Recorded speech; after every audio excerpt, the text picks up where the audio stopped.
come on over here, baby. Let me take you under my wing. Let's just do a little chalet boot camp. Just come here every day at 3 before my kids get here. Let's just do a boot camp. We've got to talk. We've got to talk about safety for you and your children. We've got to talk about self-worth for you and your children. But it all starts with her. And I think that the basis of the situation and the problem is that she does not have any.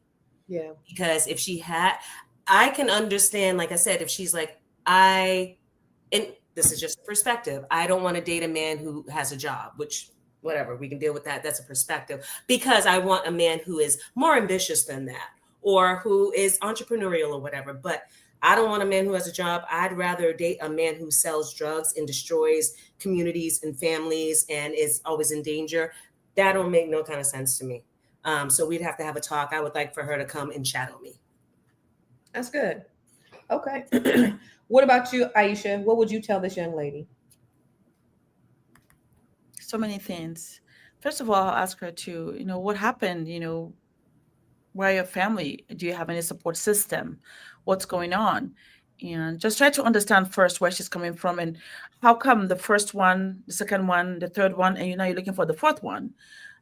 Why aren't you stopping and kind of reassess where you're at and what you really, really need?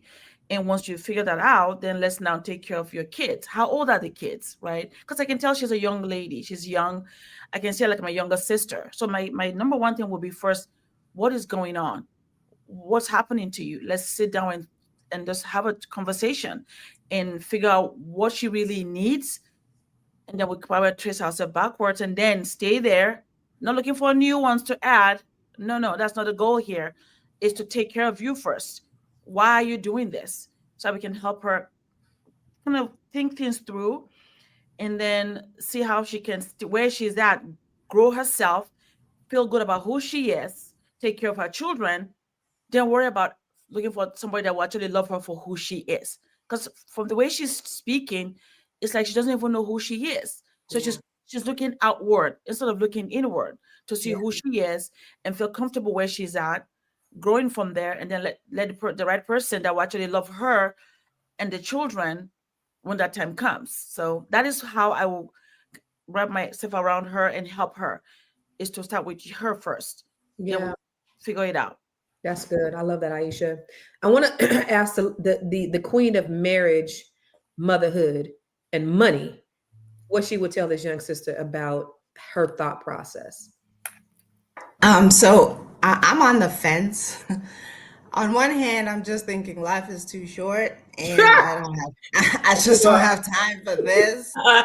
That's my carnal mind. But there's a mother, a sister, an auntie, and all of that in me as well. And I also believe that nobody's beyond redemption. Um, but this young lady's certainly pushing it. And what I would say to her is the first thing she needs is a complete change of environment. Mm.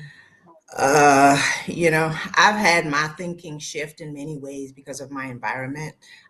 You wouldn't believe now, but I used to, every other word out of my mouth was a cuss word. I was a feminist, and I was like, I'm never getting married. And that was my environment, see?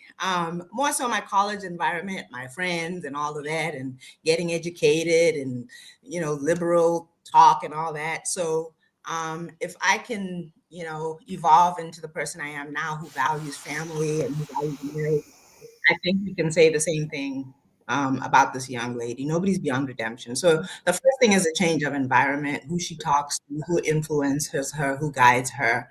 And I heard Chalet say it. She seems to have a very serious self-esteem problem. But again, also our self-esteem and how we see ourselves has a lot to do with who we are around. I've seen, sadly, sisters who are chocolate and they come from families where everybody's light skinned and they believe they're ugly because Yeah. that's told, their whole life or whatever. But again, if they were in an environment where people were just telling you every day, like, ooh, that silky chocolate skin and, feel differently. See, so the environment is a big factor.